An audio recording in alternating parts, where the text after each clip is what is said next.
So the thing that comes up over and over again about the book and the movie, The Help, is that Captain Stock is sort of not getting it. And as you very well articulated, her just taking the same stereotypes and reinfusing them. But see, we're in a society where everywhere around us, this is reinforced. Now, it's either the stereotypes, the assumptions, just name it. You know, the inaccuracies across the board about all of us. And so how do you even break out of that to begin to have the conversation, whether or not you evidence trustworthy other person, whether you figure out how you're going to be authentic? Because you maybe create a little oasis here, and then it's sort of, you go out into the world, and then there you are again. It's something that slaps you in the face, and so it's to be revisited the whole time. You're looking at me.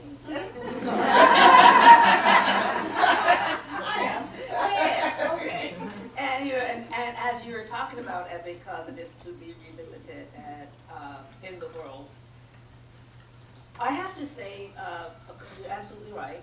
But two things about that. You do revisit it in the world the whole time. I think in moments that I experience something, say just in a supermarket, you know, I'm walking by and people are, and I smell pretty good and thinking I look as if I'm here to shop, and someone is just standing there passing out free samples of something, and I can walk by and just like stand there and just not get it. I mean, it's just happening any time.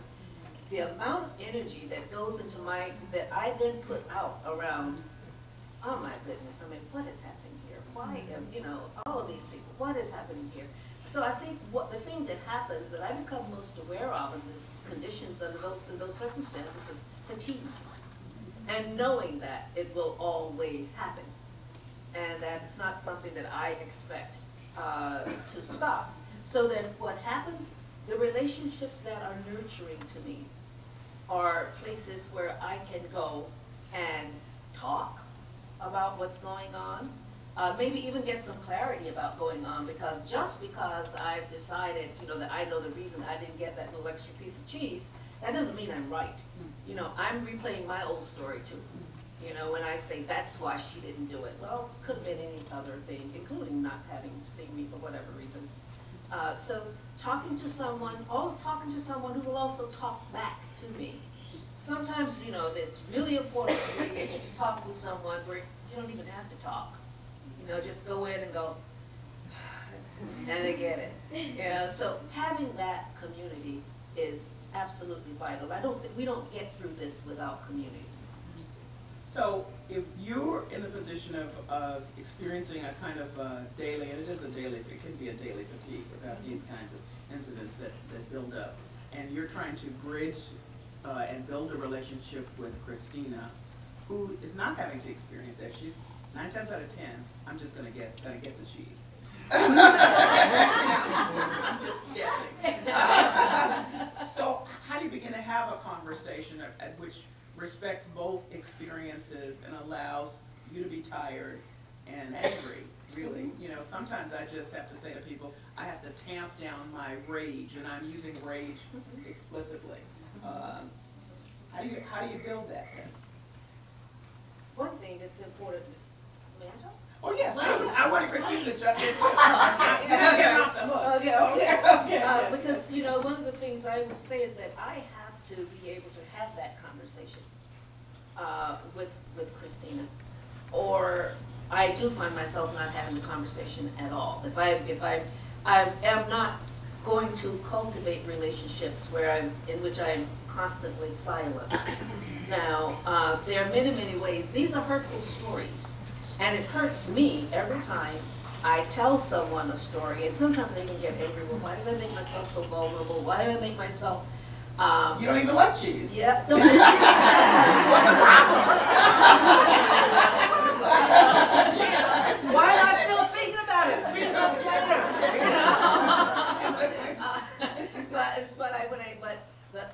When I tell a story to someone, can the story be heard? So if Christina can hear the story, she doesn't need to have the answer. She needs to hear it and believe me. A part of what happens, And you know, just hearing, start by believing, and then talk with me, and then maybe we all shift from my interpretation of what happened.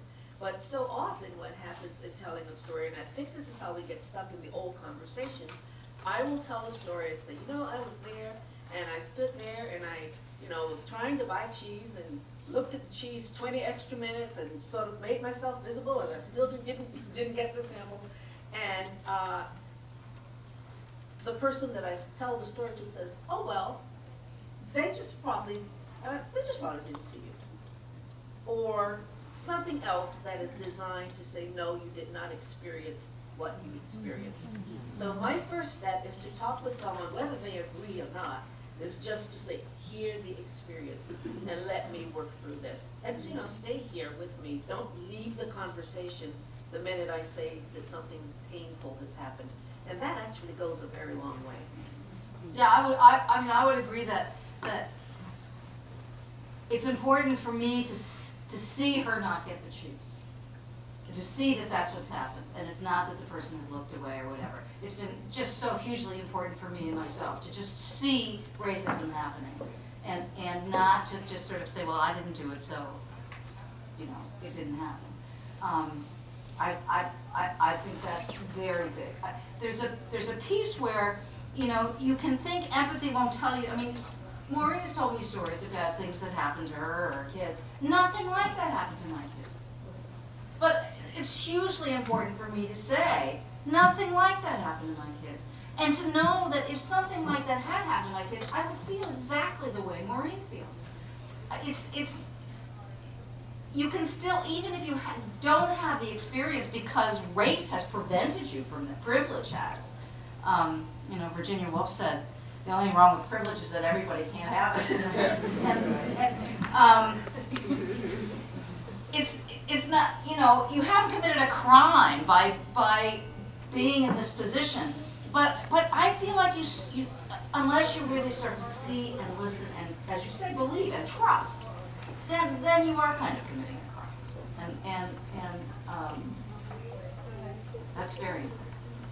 I think so often what stops the conversation even before it begins is what you've described, and not getting the cheese or thinking you didn't get it or whatever, is based on not only a personal history, but a history of what has happened in this country. So it comes from there are some assumptions that you can make based on what has happened to you. And Christina, your getting the cheese also comes from a part of that history. But here we are at this time in 2011, and so many folks don't know the history. So then you have the help that sets the table and says, this is the history. And aren't we all glad we didn't live in the bad old days, because Philly was mean and now she's, you know, been done with, and that's okay. My fundamental issue with the piece, I have many fundamental issues, but is that she just does not get the importance of or the destruction that was created by the ahistorical nature of telling the story. Even a fictional story. Just give me something that, you know, has some connection. And since we're talking about the politics of disconnection here, how do you? I don't know, because building a relationship across racial lines takes understanding that history. Then we're talking building the trust. Then we have to be authentic. I mean, that's a lot of work. It's just easier to stay in your own kitchen. I'm just putting it out there for people, because I know there's somebody in this audience thinking like, yeah, this is way too much. I've tried.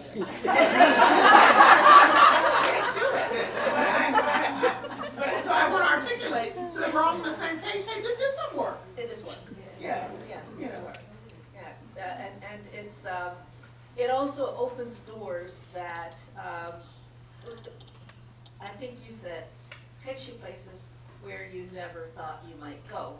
A part of the work that we do here is we say you're in a good relationship when everybody in the relationship has an opportunity to change. That we are here because to change and be changed by each other.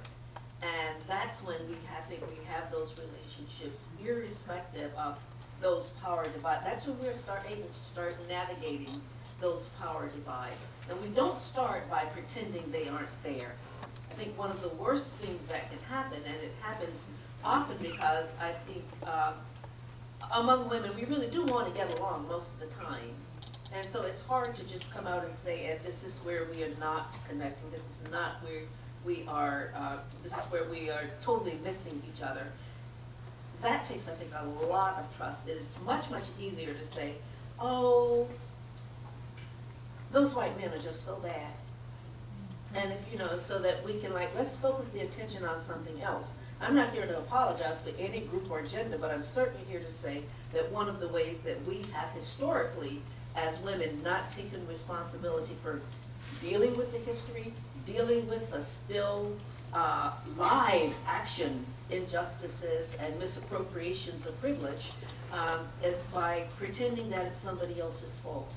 So it's very, very easy for us to go into some escapist mode and say, well, we are just a part of a patriarchal setup for us. And it's like, well, yeah, you know, we inhabit different places in that patriarchal setup. And it takes a lot of us doing a lot, telling a lot of lies to keep that patriarchal setup in place.